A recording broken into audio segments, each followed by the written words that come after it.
We've been really lucky to receive significant funding from the Wellcome Trust because we have a significant collection of human remains at Norton Priory. There are about 130 articulated skeletons in the collection. The Wellcome Trust allowed us to investigate 6 of those individuals in particular who we know suffered from a bone condition called Paget's disease of bone.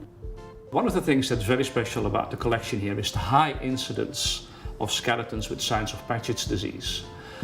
Another important thing is that Norton is in the northwest of England. So still nowadays the northwest of England is the part of the world with the highest incidence of Paget's disease anywhere.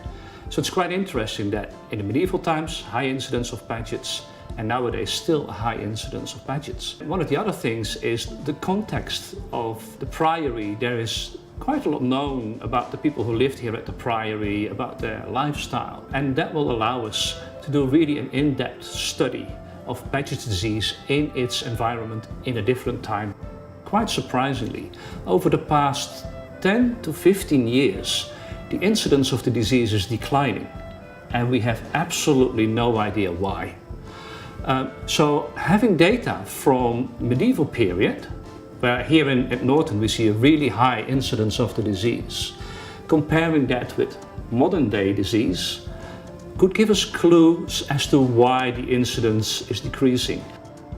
One of the big benefits of the displays here is that it will make people aware of Paget's disease of bone. It's the second most common bone disease after osteoporosis. And if you'd go into the streets and ask people, what do you know about Paget's disease? The vast majority will never ever have heard of the disease. I've learnt about Paget's disease, something I wasn't aware of. Frightening to think, how it would have been so difficult for somebody then to have been diagnosed with it with very little opportunity of pain relief or any kind of medical help. It's just unbelievable what people had to go through. Very interesting, particularly about the Paget's disease, which I know my grandfather had. When you look at the sort of devastation to the skeleton, it's quite amazing.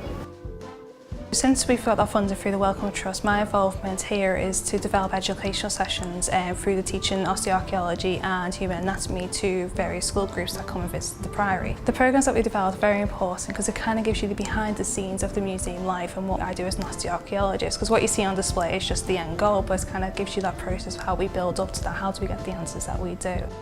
What's nice is that these displays actually tell us a lot more information about the background behind Paget's disease, so why it happens and what it does to our skeletons and how it actually affects people today.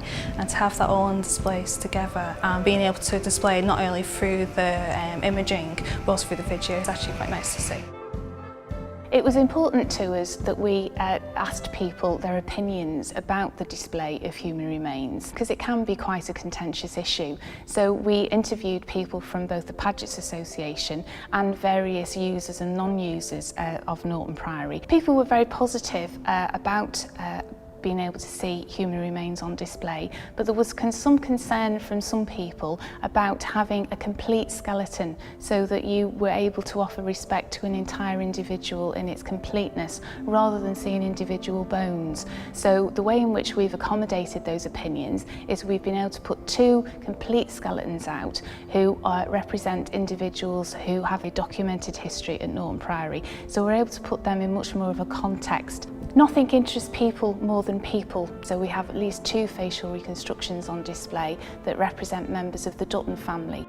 And then when we wanted to concentrate on a particular disease or a condition, then we've been able to make 3D prints from those particular bones, and now we've displayed the 3D prints as individual bones rather than trying to display real human remains. The elements of the new exhibition that were funded by the Wellcome Trust have been extremely well received by visitors. We know that the dwell time for these areas has increased to at least 2.5 hours, which is just fantastic.